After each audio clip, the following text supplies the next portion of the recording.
All right, we're live. Take two. Take two. Let's pretend the first one never happened. How we doing, people? Got a guest on with me tonight. Jamie, Punch Perfect Boxing. Jamie, floor's on to you. Do you want to let the people know? Tell them a bit about yourself. I think most people know because we're on each other's channel so much, but don't be shy. You can sell yourself. I don't mind. Thanks very much, mate. Thanks for having me on. Yeah, it feels like a second home over on G-Man's channel, and I'm sure vice versa. But thanks for having me on. If anyone's not familiar with my channel, I cover all things boxing like G-Man. I try to put some shine on the lower weight categories and any of the boxing over in Japan, the Philippines, and Thailand as well. So definitely, if you get a moment, go check me out. The subscriptions are always appreciated. But thanks for having me on, G. Always appreciate it. Anytime. Jamie just hit 4K there. I think it was Sunday, and I obviously have his channel pinned there, so no excuse. Like it's in the chat. Like it's one click, and then boom, 2 seconds to subscribe. Like not just saying. Like it's nice and quick. It's nice and cheap. It's free as well, and you get lower weight class boxing, which is always so much fun to watch. It just doesn't get enough of a shine on it. Definitely. And one reason it doesn't get enough of a shine on it is because we have fights that people tend to talk more about the bigger weights, like AJ Usyk, which we will talk about now in a sec, but I want to just start because me and you pretty much have the same opinion on this, and I've just got to talk about it because they said there's a bit of a stumbling block in the way. Conor Benn, Chris Eubank Jr. I want to know your thoughts on that, if you think it'll happen, and what do you think this rehydration thing is about? Non-title fight with a rehydration clause. Bit, I don't know. Yeah, for me, the word I've used on my own channel is novelty. It kind of just feels like a novelty fight because of the history between their fathers. It's not a fight that does much for either of their careers. I do think in terms of probably star appeal, it maybe helps them get exposed to the masses a little bit. But really and truly, Conor Benn's at a stage where they've matched him very carefully and they've done a good job at getting names at the right time for him. And I feel like they've kind of reached a point where they haven't got the right balance of a name versus the ease of the opponent. Like they've kind of always had an opponent that they know Conor Benn can deal with, but he's got enough stock. He's fought decent names in the last 12 to 18 months. He can be a good opponent like a Van Heerden or an Algieri. And I feel like they're now at the point where they don't have that anymore. They have to step him up. So they're kind of like, if we're going to step him up, why not do it in this sort of novelty fight, big payday, pay-per-view attraction, in a fight that loads of casuals will get invested in. But the one for me, and I think you've alluded to this on your own channel because I'm tuning into your videos, like for Chris Eubank Jr., that's where I think a lot of people have a grievance. Like Frank Warren said something in an IFL interview that made me laugh, where he said he's been a prospect for like 12 or 13 years. And it kind of feels that way. Feels like that. He's never taken that next step. And don't get me wrong, he's tried to have a world title fight against George Groves. He's tried to make that step, but he just never has. And yeah, to me, it just feels like a bit of a novelty matchup. The rehydration clause is the only stumbling block from what I'm told, as I sort of told you off air around one of the people that's told me this fight is definitely on and it's reliable. That is the only stumbling block. But if Eubank's willing to come down to 156, I can't see it being too much of a stumbling block because he's conceding a lot there already, in my opinion. So I think they'll get past it. You think it's the ego thing with Eubank where like him and his dad wanting to be in control? How dare they make a demand of me? Yeah. Do you know what I'm saying? It's probably not even the rehydration clause that's an issue. It's probably just the bravado. Like, we're bigger than you. How dare you make a demand of me to do that kind of? I think that's more kind of just ego as opposed to the actual trouble of doing it.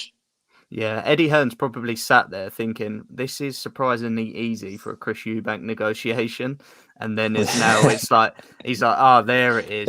It had to be something. So I think you're right. It's probably a bit of a mess with Eddie Hearn. You think Barry McGuigan is going to commentate on this fight? Yeah. Well, when Eubank Senior beat Nigel Benn, Barry McGuigan was commentating on it. Yeah, I mean, I do think Eddie's going to play into all of the nostalgia element on this fight. I think you'll see a lot of it. So.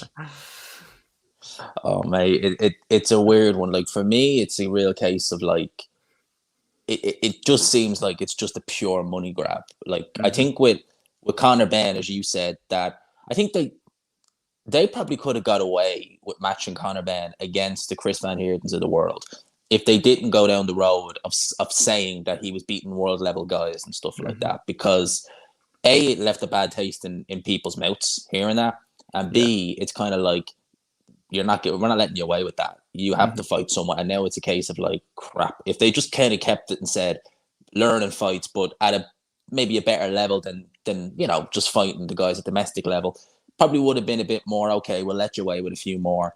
Hmm. But to sell it as world level now, they're kind of stuck in a rut where they're like, well, we kind of got to do something. And probably better to lose against Eubank and make a bomb than to go in there against Avanesian, Kabalaskas and lose. And then it's a case of, well, is that your level at welterweight, really? Hmm. No real Yeah, I comeback. completely Not agree. much of it. Not as much of a comeback from that. Yeah, that's completely how I feel. I feel like they saw this opportunity and they thought Ben's got nothing to lose. He's not supposed to win this fight. Let's put him in it now. I see an interesting comment there. Someone said that really the Sky have pulled Oleksandr Usyk versus AJ from YouTube. That's an interesting Interesting. one. Is it gone? Wonder why they would do that. Is it still there? I'm actually really excited to talk to Well, you that's it. about That's an this. interesting one, actually. Yeah, it's not there. Yeah, I'm excited It's to talk actually to you not from about you. this. That's weird. That is Mm. weird. So I think we can sashay on it. That was the main thing. I wanted to get that out of the way. And Hmm. now we want to talk about AJ Usyk. That's a really interesting one. Why would Sky take that down from YouTube? That's bizarre. Really Yeah, bizarre. All right, AJ Usyk. We got the rematch. We have a new AJ, apparently. A more aggressive AJ, a more confident AJ with all this, I think he's been listening to all these, what's the word, motivational speakers and, saying, you can look this guy in the face, but if you smile, it'll be all good. We're hearing all this. I mean, he really is, he's like a bigger Tunde Ajayi when you mm. hear the way some of the things he's been saying. How do we see this fight going?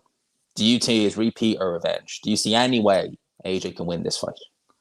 I'll be honest. I'm completely 100% in on Oleksandr Usyk winning this one, and I kind of want to stress before we talk about it, like none of this is to dig out AJ because I feel like some people have struggled over the last couple of years since the Ruiz fight to sort of separate their hatred for AJ and their actual belief in his ability. Like everyone now thinks that Joe Joyce goes and beats him. Gareth Davis thinks Dillian White would go and Mm-hmm. beat him. Like Ah. AJ's a very good heavyweight, and I'd probably root for him against anyone else other than Oleksandr Usyk.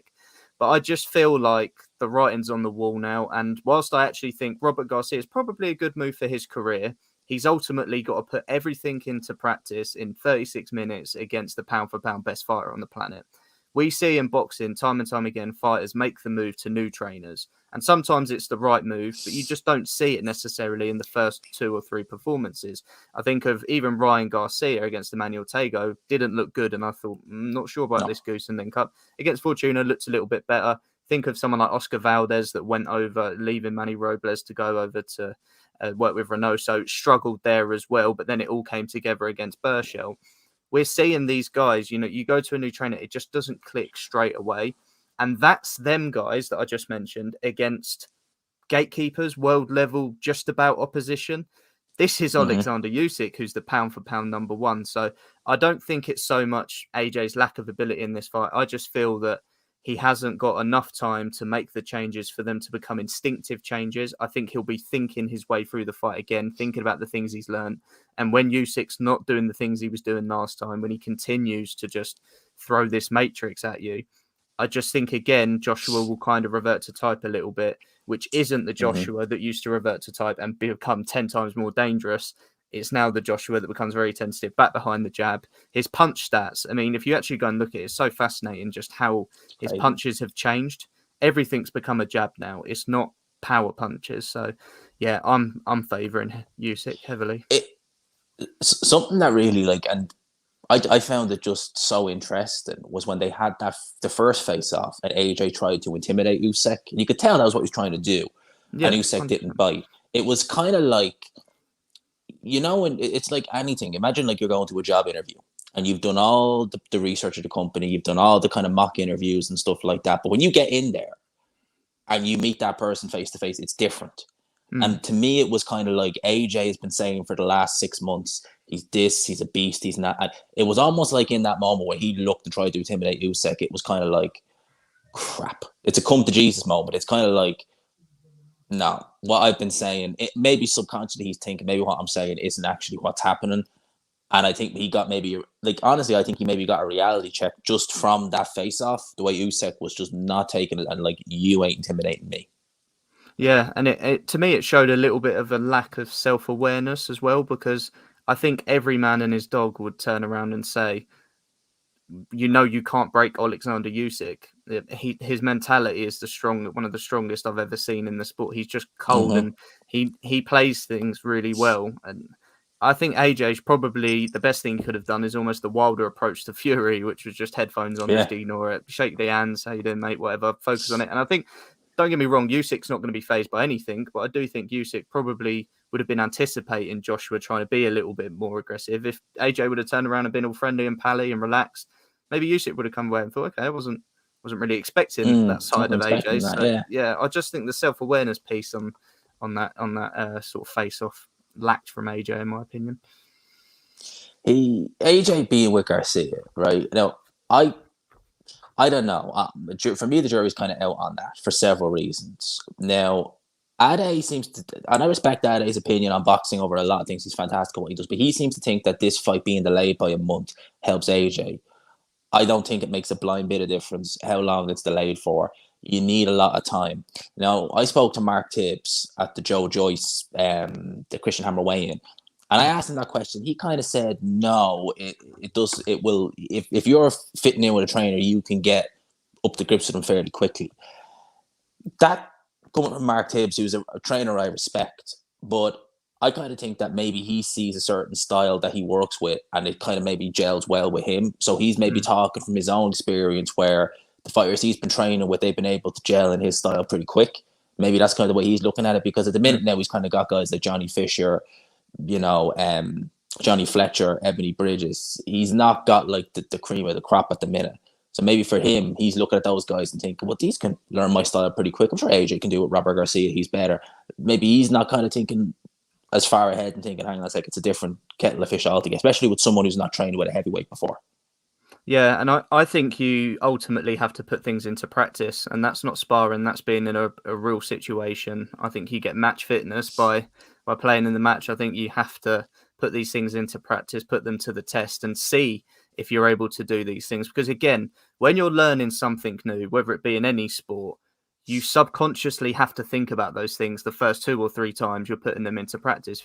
I've had golf lessons in the past, and when you're Yeah. trying to swing, all you can think about when you're bringing the club back is the little things that the coach is trying to teach you, and that goes for any sport. I played football before.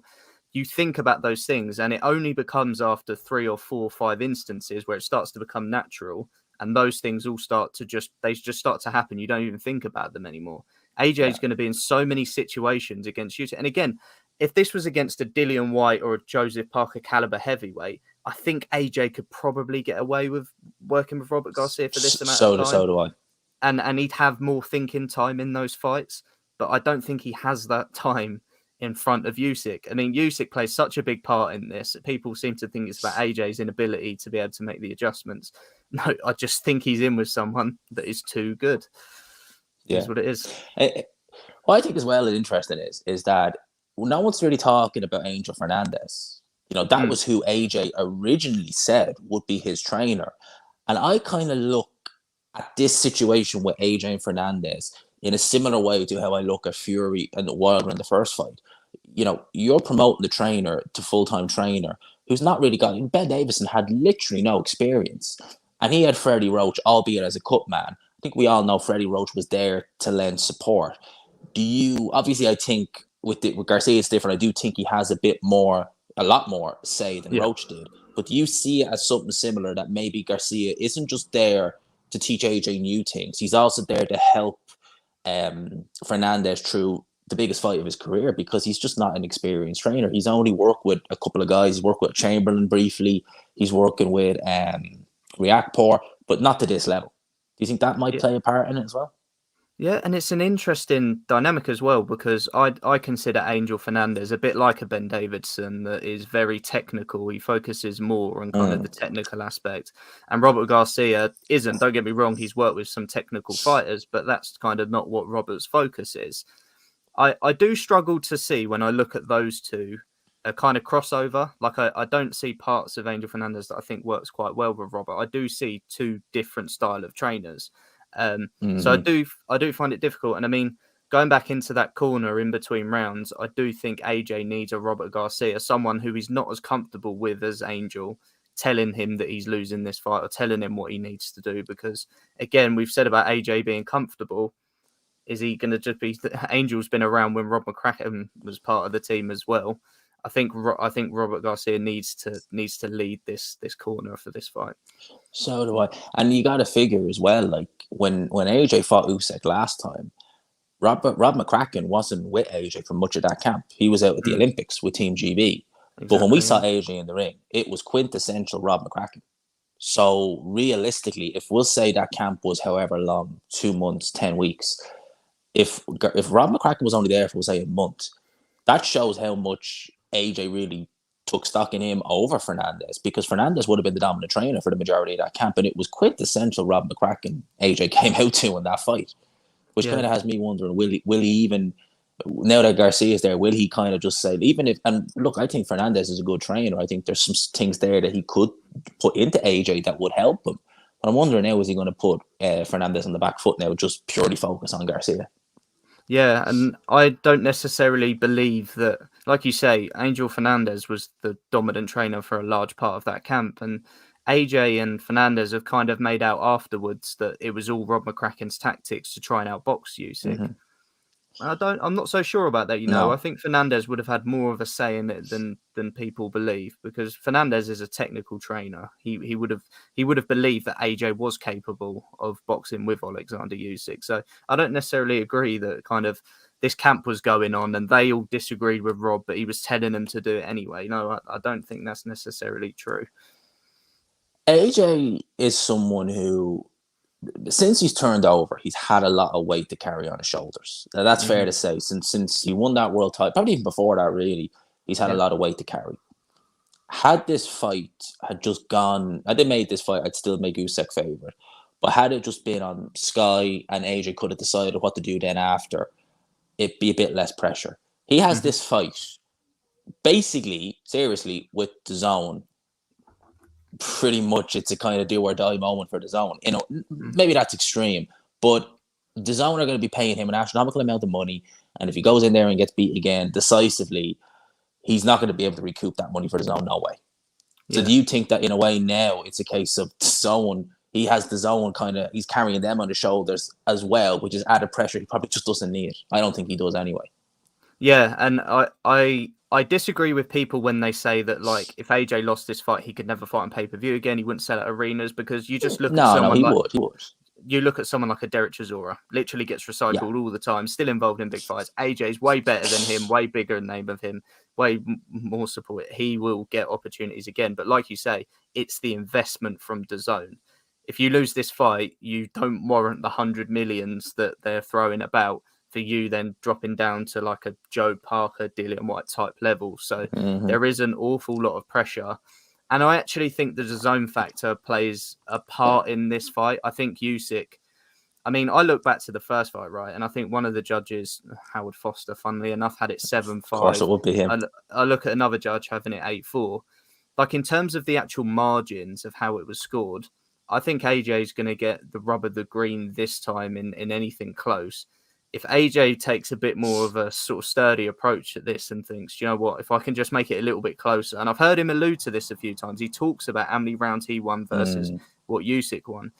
I mean, he may be thinking, do you know what, if I get 2 more rounds here, one judge gives it to me, another gives it even, I'm in here. And I do think DAZN, I think there could be a little bit of favoritism going into this one, definitely, because a lot rides on this for them.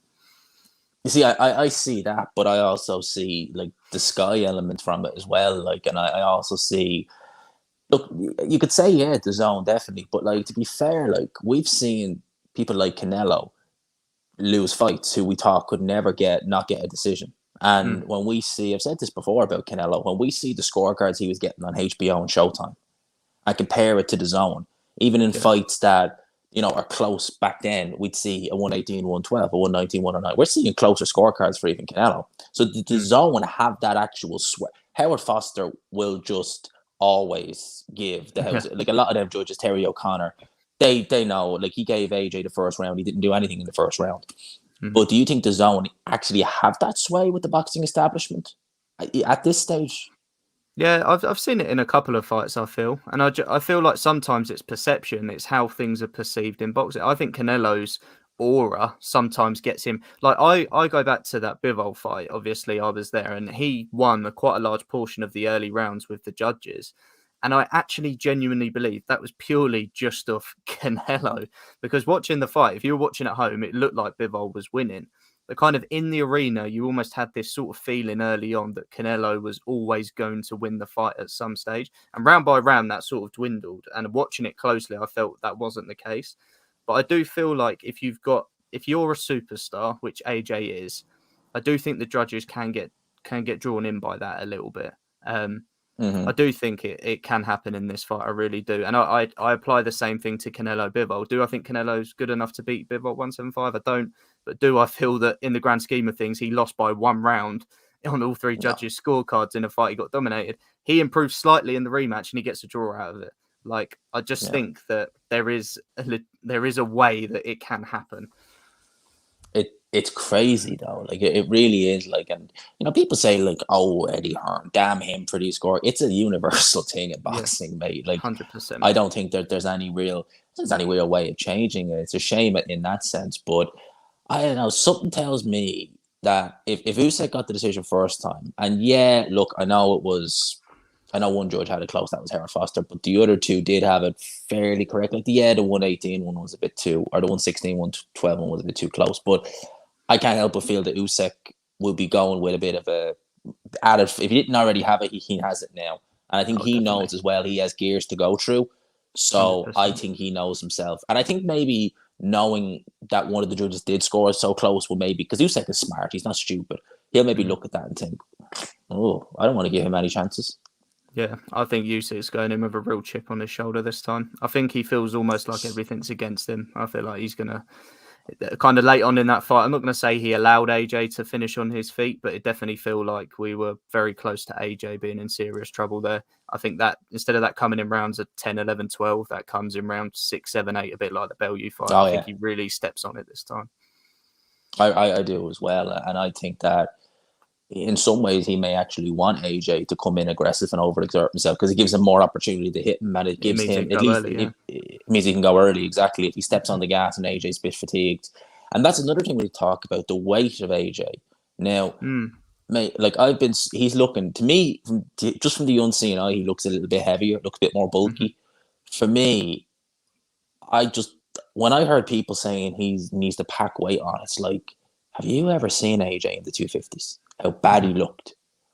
Now, if that AJ who was 255 against Takam had fought Usyk, he'd have been knocked out probably mid rounds.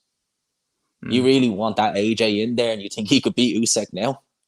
Yeah, 100%. I agree. And do you know what? If AJ's game plan was for 3 or 4 rounds, I'm gonna I'm gonna Oh go yeah, yeah. hell for leather. If he packed on loads of weight and did that, then I'd be like, fair enough. But if the Kamikaze, yeah, plan, fair enough. yeah, if the plan is to box a little bit like the first fight, but Boxing. obviously with Robert Garcia's sort of influence on it, then no, don't pack on the weight. You're a much better athlete when you're much lighter. I know you maybe lose a little bit of that power, but I think you're a little bit quicker as well. Just I don't get it, like this packing on weight thing. It I don't Yeah, get how people yeah, think it's a good thing for AJ. neither do I. And like when I look at not just AJ throughout the history of boxing, like I mean, like the, Yeah. the, the thing I find so funny is that boxing history is there for anyone to read. hmm Have you ever seen a fighter, especially heavyweights, pack on excess muscle and it be to their benefit? I'd never seen it.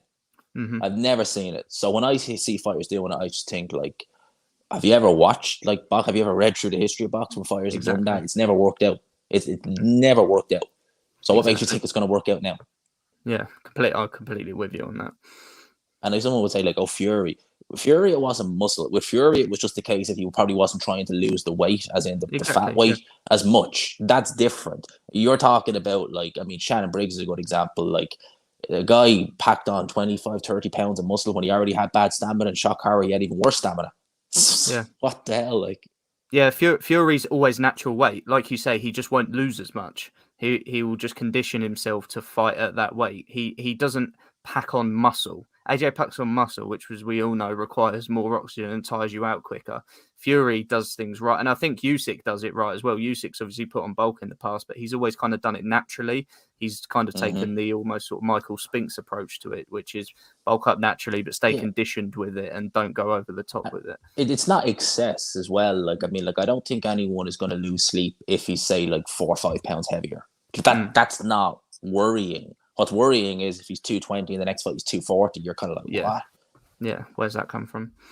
You know, Deontay Wilder as well. Like, I'm packing on all this muscle, and he would have been better off against Fury coming in light. I'm not saying he would have won either fight, but he probably would have given himself a better chance. He would have had a bit more speed and elusiveness to stay away from Fury trying to wrestle him. Yeah, 100%. At that first round, he was blowing hard after trying to jab to the body for 3 minutes. It's crazy. I just, for me, it's like, just, I'll never get it. In terms of the undercard, we're starting to get some fights announced. Now, look, I'm not expecting much. I'm not. But the last AJ fight where he was out in Saudi, it wasn't a bad undercard. But so far we have Badou Jack versus Richard Reaver. Now, I had a look at his box rec. There's literally nobody I recognize on it. And now we've Tyrone Spine. I think that's his first fight in 3 years, 4 years. I don't think he's fought since the Usyk fight was pulled. Remember, he was the original Usyk debut. So what do you think we're going to get on it? What do you think so far? Yeah, so I was having a discussion about this in the Discord server earlier, because I think it's a really interesting, because if Sky are paying all this money for the rights in the UK, which we're told they are, they will obviously want to put on the likes of a Lauren Price, a Ben Whittaker, someone like that to sort of build up their stock. Obviously, Eddie will be turning around saying, actually, I'm the promoter of the show. I'm not helping you promote your people. I'm going to have my fights on it. But then also you probably got Saudi Arabia, who also want to have some say in the fights. And when I look at the Badou Jack fight, for example, who obviously have quite strong links to Probellum, that kind of seems like a Saudi Arabian decision rather than Eddie Hearn wanting to get Badou Jack on the card or Sky wanting to get him on. So I think we'll see some weird fights on there. In terms of who we will actually see, the only one that for me stands out, I think, is Callum Smith against Borderleek, the Frenchman, the French Olympian. The only reason I say that is because Eddie's obviously won the purse bids for it. Callum has said that he's got a fight being announced very soon. And the only real possibilities, because we know it won't headline on its own, the only real possibilities for Callum Smith to earn the money that he gets paid is the AJ Usyk undercard, or it could be Ben Eubank potentially. But other than that, Eddie's got no other shows really announced that Callum Smith would slot into in terms of the payday that he'll want as well. So he's the only one right now that I think. But apart from that, I mean, it's just going to be prospects, I imagine, in a bit of a showcase bout. Yeah, I think that if Eddie was still working with Sky, we'd see a different undercard. We'd see a much better one. But there is, I think someone even said, it is that bit of bitterness that Eddie Hearn is like, well, I don't want you to make. Because I think Eddie Hearn even hinted at that in an interview with The Zone, where he said, like, there's a lot of bitterness in boxing. And I think that was kind of hinting, like, I don't want this on Sky. So you want to be bitter and get this fight? Well, I'll make sure this undercard is muck. Yeah. And the one guy that was obviously supposed to be on the undercard was Lawrence Okoli in a unification against Goulamari. And after everything that's happened now, Eddie Hearn's never going to stick that on there in a million years. So I want to talk to you about that, because I think me and you have exactly the same opinion on the Lawrence Okoli Eddie Hearn situation. And me from the outside looking in, right, I've always said I'm pro fighter. I like seeing the fighters make the most of their ability, whether it be with trainer or promoter, make the most money. When I look at Lawrence Okoli and some of the things he's never officially said it, but some of the things he's been hitting at with Eddie Hearn. I look and I just think, in 2018 alone, you stunk the joint out in 2 previous fights. He's got you great matchmaking. He's made you a hell of a lot of money, and he's got your world title. If that was Frank Warren and you'd stunk the place out twice in a year, he would have fed you to the sharks. That's bang out of order from Okoli. Yeah, and as you said, I've got a very similar opinion to you, and it's got to be said, stunk the place out in a lot of those performances. I think you would have seen a lot of promoters, especially over in America, where they're a little bit more ruthless, probably would have stuck him in with someone he weren't ready for and tried to almost get him beat so they don't have to bother with him. Top Rank are known for doing that. But also just looking at the career, you come out of the 2016 Olympics, Okoli had the lowest stock out of that bunch in terms of Buatsi, Yeah. Cordina, Joyce, He was etc. beaten handily. He was beaten Yeah, handily by Eris and Andy Savon. It wasn't like he lost he was anything. He getting was dropped stopped. in everything.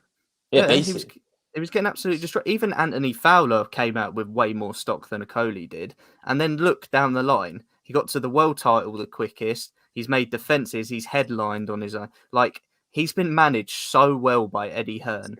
And Eddie Hearn is someone that I criticise quite heavily often for his matchmaking for prospects. Yeah. He done a great job with Lawrence Okoli. Always, when he was done at British level, it was time to go to European level, stepped him up at the right time. World level, stepped him up at the right time. Gave him a tough defense as well against Sejlak. Like, Okoli, I feel like, has really gone wrong in this situation. And not just in terms of how he's treated Eddie Hearn, but in terms of his own career, because he could have stayed completely silent, got the Gulamarian unification, won that, and then if the Skies deal's there with loads of money, go take it. No one's going to begrudge you if you're a free agent, you get offered loads of money. But if you do it if you're costing yourself a Is unification. that hot, is it? Oh, ice cream. Yeah, you're costing yourself a unification. You're costing yourself another belt. Like, Eddie Hearn now has one fight left with him. He ain't going to put him in with a champion. He's going to just hold it out for as long as he can and put him in with no one, because why should he? So Lawrence Okoli, I think that's the underrated part of this whole situation, is he's cost himself a unification, in my opinion. He's cost himself a lot. Like, to me, that just... I was looking at it from the outside, I was like, how? How is Eddie Hearn this bad guy when he's done all that for you? You know, and as you say, like, Frank Warren would have probably happily, after 2 fights in the space of a year, in less than a year, thinking a place out, he would have been trying to get, you know, a Gassiev, a Lebedev, just to say, just beat him up and let me move on. And Eddie Hearn stuck with him the whole way through. And not just that, he kept singing Okoli's praises. He said, look, not what we want to see, but I know you'll do better. It wasn't even like it was a case of, well, I'm sticking with you because I have a contract. It was like, I know you're better than this. So he believed in him. And he still goes and says, no, Eddie is a you-know-what. It's like, mate, come on. You know, Okoli's not someone with a crazy... Yeah, but Okoli's not... Sorry to speak over there, but he's not someone who has Tyson Fury charisma. Yeah, you know, exactly. He never did. You know, I remember Sky at the start tried to kind of get Okoli to be a big... I remember in his first couple, they were trying to get maybe kind of like a bit goofy and a bit like, a bit random. And it just didn't work, just died. He just doesn't have the charisma for that. So it's not like, you know, Eddie Hearn had a guy who could sell, you know, star power selling. He literally made Okoli what he is. Yeah, and the whole... I've not seen one person on Lawrence Okoli's side from everything I've read on Boxing Twitter and from people like me and you. That says a lot, because everyone will bash Eddie Hearn at any given opportunity. Oh, yeah.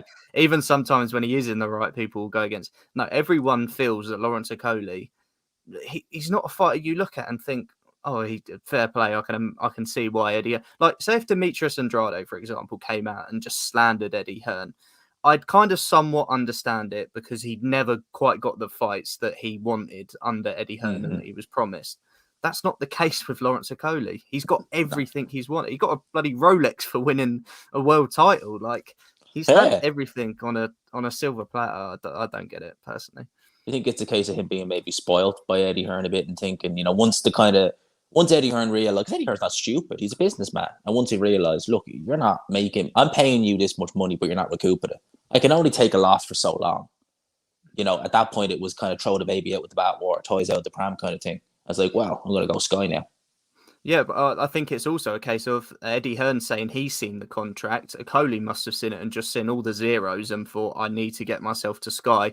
I might not get it if I have another fight or whatever, and probably panicked and maybe he acted a little bit irrationally because he saw the pound sign. But either way, no matter how you kind of shape it up, he's in the wrong in this situation, in my opinion. 100%. What do you think of the Felix Cash situation as well? That's another interesting one. Felix Cash looking to get out of his... Now, Cash is an interesting one. With Cash, again, not really... I never really saw him as a big ticket seller. Doesn't have that charisma. Had a few difficulties outside the ring. I think Eddie Hearn did try with him, but a lot of pullouts. And I think after the pullouts, I think it was after... It was last year's fight camp. I think at that point, Eddie Hearn was kind of like, look, what's the point? What's the point? Yeah. And, you know, let's be frank, right? Okoli turned pro in 2017. He's got a world title. Cash turned pro in 2016. I think he's had more fights, and he's only just getting to European level.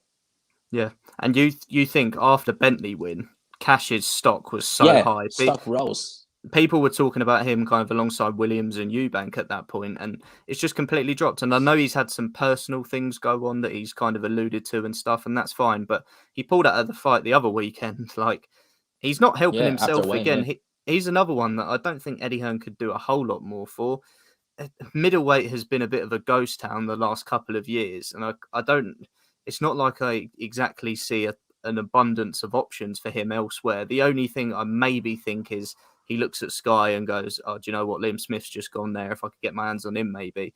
But apart from that, it's not like Sky or Frank War. Anyone's got a plethora of middleweights just the kind of there for him at the world stage. So yeah, again, he's another one that I just don't really get where his head's at. It's really interesting, and like I heard Hatman speak about it. When you have kind of fighters start exiting, it normally starts a mass exodus. Do you Oh yeah, see definitely. something like that potentially happening now? Now that we see Coley looking to get out, Cash looking to get out, Smith's gotten out, I think Parker. God knows how many more.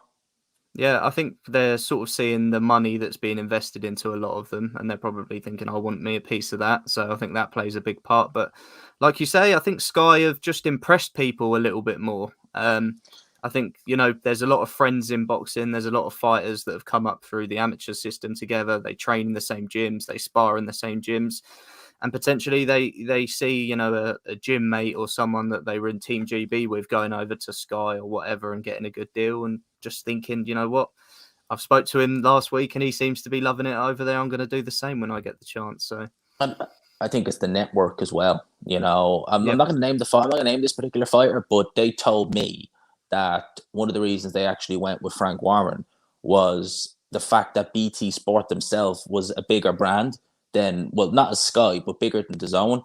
And Hmm. they said themselves they're willing to put a lot of effort into them. So Hmm. for them, it was a no-brainer. It was like, well, the Zone, I'll be just another name, and possibly still with Sky. So why not just take someone who's Yeah. not just the promoter who's willing to work with me, but the actual broadcaster? And Yeah. to their credit, they've done that. Yeah, there's a fighter I know, again, won't mention names, that was signed to MTK Global, undefeated, had been in Team GB and stuff. And obviously, when MTK fell out, he was kind of looking for a new path and he went to pretty much every promoter in the UK. And again, like you said, Sky basically said to them, "Do you think you're going to get the push that that the Zone would give you? Eddie will stick you on an undercard, basically. And if you keep winning, then you might get rewarded. If not, you'll kind of get thrown off and you'll end up back here anyway." But Sky have gone to all these MTK fighters and the Olympians and basically just said, "You want this platform or do you want that platform?" So Do you think long term though, the Zone? Because I like the Zone. I'm subscribed to the Zone. I haven't even thought about canceling my membership. I hope it succeeds. Do you think that long term we will see a turning point with the Zone? Might not be AJ Usyk, but something will. Their luck will eventually turn because it's like that with all these platforms. They will be slow to start off with. yeah, I mean, it's interesting because I said something similar on my channel that, like, people kind of view DAZN as almost having like a bit of a bad year, and I think when you actually look at things, like when it gets to the kind of, people have been doing their sort of mid-year awards, and you get to the end of the year. I mean, I look at like fight of the year, Wood Conlon's Lewis firmly in that Conlon, I was just going to conversation. say, yeah, exactly. In knockout of the year, that again's in the conversation, as well as Cordina against the was in that Great conversation as knockout. well. Performances of the year: Bivol versus Canelo, Bam versus Rungvisai. Like, the biggest women's fight of the year is 100% Taylor Serrano. The biggest male fight of the year is going to be Golovkin versus Triple G. I mean, all of these fights are Golovkin DAZN, versus right? Triple G. Yeah, He's so good, he's fighting himself. Golovkin versus Canelo. Like, they are when you actually look at things, they've had the biggest male fight, the biggest female fight. The kind of awards at the minute, that will change because there will be more fights, but it's kind of going there. Fighter of the year, Bam is a front runner for that. You also Definitely, look, Bivol will be, definitely. if Bivol goes and beats Zerdo or Boatsi later in the year, he'll be a front runner as well. Like, I do think it's kind of exaggerated what's happening at the Zone, and I think they're doing a great job of bringing up the lower weight classes, and they're Definitely. building out a star in Bam. I think they're starting to sniff around Nakatani as well. I think even in the sort of lower ones as well, at 108 and 105, they're starting to them and Golden Boy are starting to invest in a few names as well. So I don't think it's as bad as people make out. I No, personally feel. you think the zone need to something you said there, which I think is actually a good thing the zone should look at, is they talk about themselves as being an international broadcaster. Hmm. So as far as I'm concerned, getting people like Bam Rodriguez, getting people like Nakatani, different areas of the world, you essentially 100%. get a different fan base. You look Mm. at some of the fighters down in South Africa. You look at them. They need to get. I cannot pronounce. I always struggle with his name, but Jai, who beat Briadis, something. Oh, He's Bataille, yeah. appetite. I struggle with that name so much, but he is going to be a star down in Australia in the Oceanic Yep. region. I think that the zone, they need to branch out. They need, like, I think with Parker they had a New Zealand star there. I think they let him slip. I think that was a bad idea. But I Mhm. think for them to really, like, in the UK, it's a bit of a hit and a miss. But that's not to say internationally they can't do it. Maybe in the Yeah. UK that market is just, they're so set in their ways. I mean, we might be having this same conversation if HBO was still going, if they Hmm. were pumping money into it, because HBO was just the go-to in America. I mean, if you were on there, you made it. Yeah. So if they were still there, we might still be having a conversation and saying, "Oh, the zone are screwed in America," because Canelo would have stuck to HBO because he liked it there. And we probably, you got to think of what they're up against in terms of, giants, and across the world, maybe the zone don't have it as bad, but in the UK, I mean, you got Sky and BT. That's going to be, unless you have superstar power, that's going to be a struggle. Yeah, and the thing you mentioned there was Sky and BT. They're not the brands they are off the strength of their boxing schedules. They are because of the Mm-hmm. other sports that they have on the channel. If DAZN turned around tomorrow and picked up a load of Premier League fixtures, and they instantly become more viable to compete. In terms of the boxing thing, it's actually very level in terms of what the platforms are offering. DAZN may be exceeding what the other guys are offering, but it's Mm-hmm. what they have on top of the boxing that ultimately puts them ahead in terms of the exposure. If DAZN really need a marquee sport that they can run alongside boxing in the UK to grow that platform, that's the big thing they're missing. And I think maybe, over in the US, you might see them pick up, I don't know what it would be, the basketball, the hockey, the NFL, or whatever. And over here, that doesn't seem like a big deal. But over in the US, they'll be like, we're cushy, we're Mm-hmm. making Mm-hmm. decent money. So in the UK, we're happy to just have the boxing. So I think that possibly, like, I think with football, I think they're not probably in a great place with that as they were this time last year. yeah, But darts and F1, I know Eddie Hearn runs the PDC, and exactly. Yeah. funny enough, right? And I'm sure he is kicking himself nonstop for doing this. 2021, I think it was, he signed a 3-year extension with Sky to show darts on Sky. I'm sure he's Oh, yeah.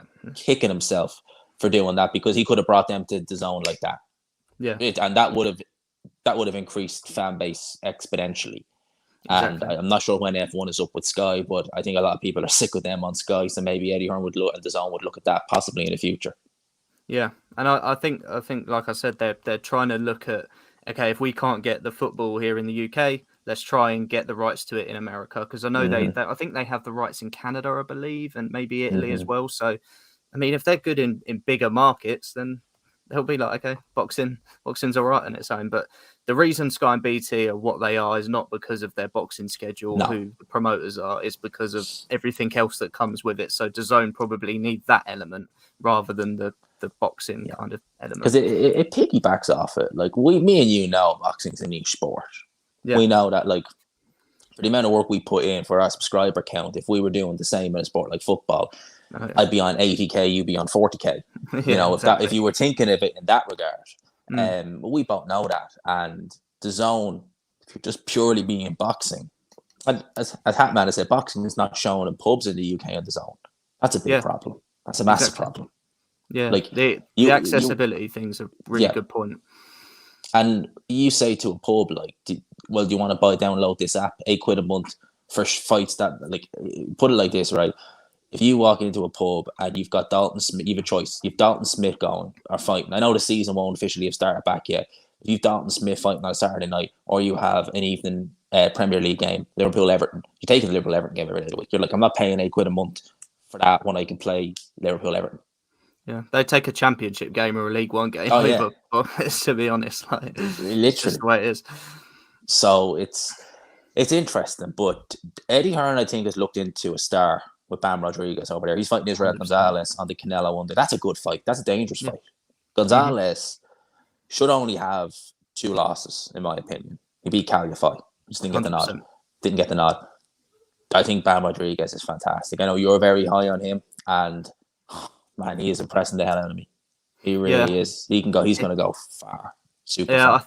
I think he's going to be a superstar. I think they've got something to build around in San Antonio. I think that can be a really good base for him to sort of fight locally and build up there and build a following for himself. And like you say, I followed him for a really long time, so it's always nice to kind of see someone sort of living up to the potential. And I kind of went quite big on the channel, so if he'd have been losing, I'd have probably looked like a bit of an idiot. But he's special in the amateurs. He used to have a bit of a rivalry at the nationals with Ryan Garcia's brother Sean, so I kind of followed him from then on, and I really do think that. And the good thing is he has the competition to look good against, which is the good thing, right? You know, if you've got the competition around you to become a superstar, that's just as important as being good. And I think Bam's got that ultimately in those weight classes because, like you say, Israel Gonzalez, that guy is is a top 10 guy in any division other than that division, and that's just because it's so strong. So really good guy. The average fan who wouldn't know would look at Gonzalez. Nah, that's an easy. It's not an easy fight. That's not an easy fight in the slightest. Israel Gonzalez is brilliant. Facts, yeah. Even when Chocolatito fought him, I was like, wow, and okay, Chocolatito's going to win this, but he's going to need to be at his best to beat him. Just a quick one, big shout out to Mark. Appreciate that.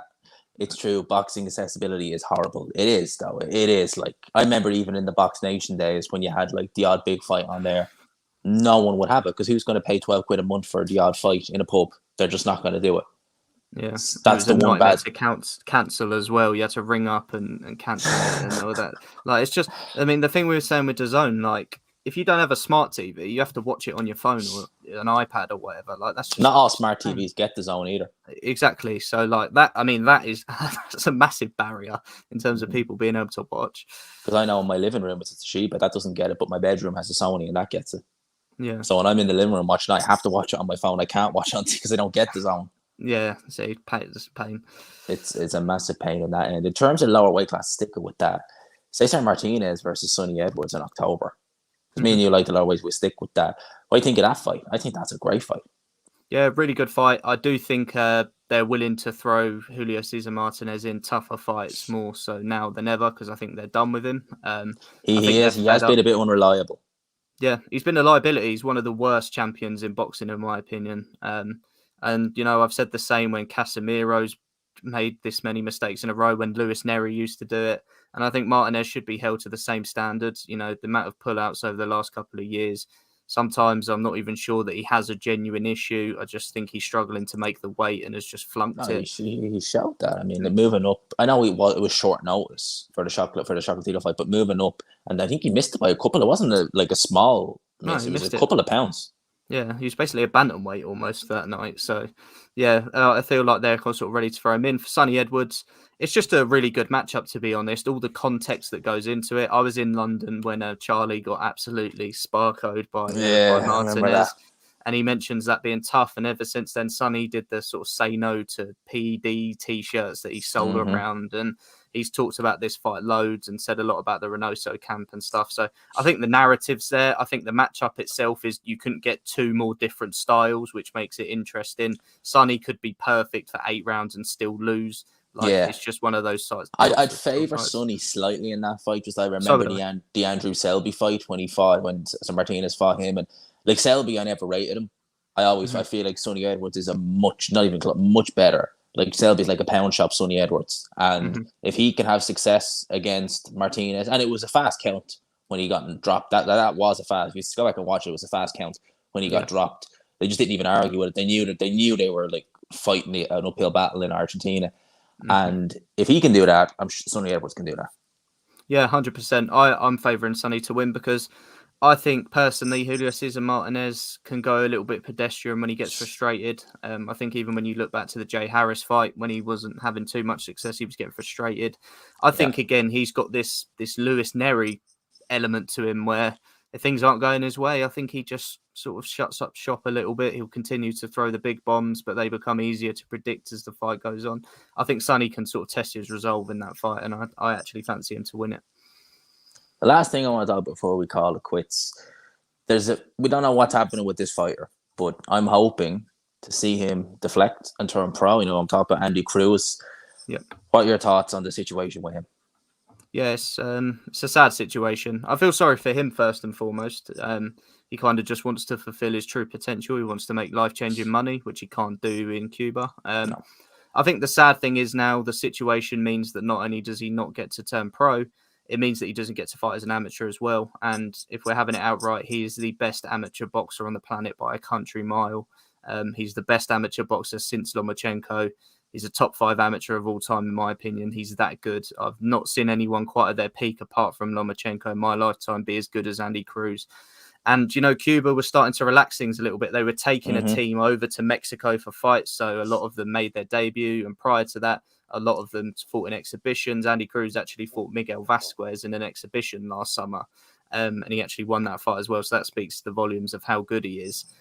It's just a real shame because we won't ultimately get to see him thrown in the lightweight division, which is popping right now with a lot of good fighters. And Keyshawn Davis, like that name will just be associated with him when he turns pro. That'd be just when are we going to see it? 12 rounds, not 3 rounds.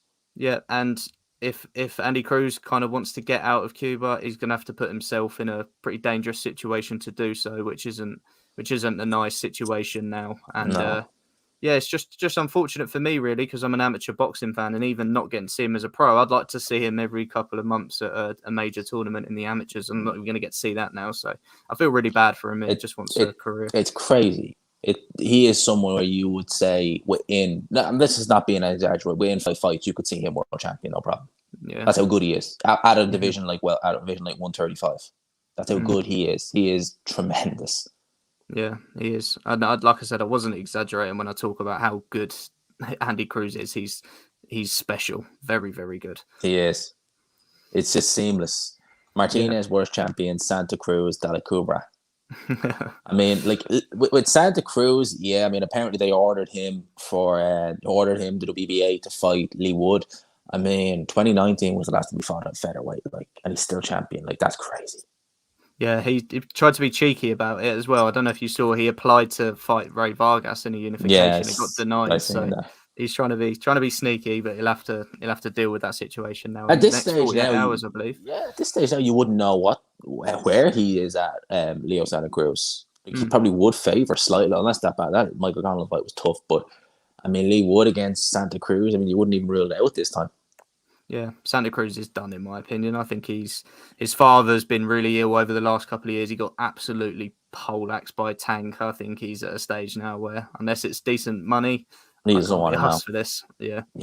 He doesn't want to know. He can't be arsed. 183 in the building. If you could, people, smash the like button if you haven't already. Decent numbers. Decent numbers. I think it was up at 200 a little while ago, and I have your channel pinned, so you'll see it in the chat. It's pinned, so hopefully.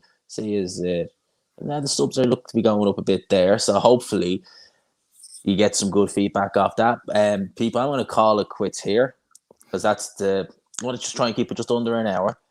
Jamie, man, it's always a pleasure having you on. It's always good to talk to you about these kind of things, and obviously this is going to continue. Hopefully get Chris on.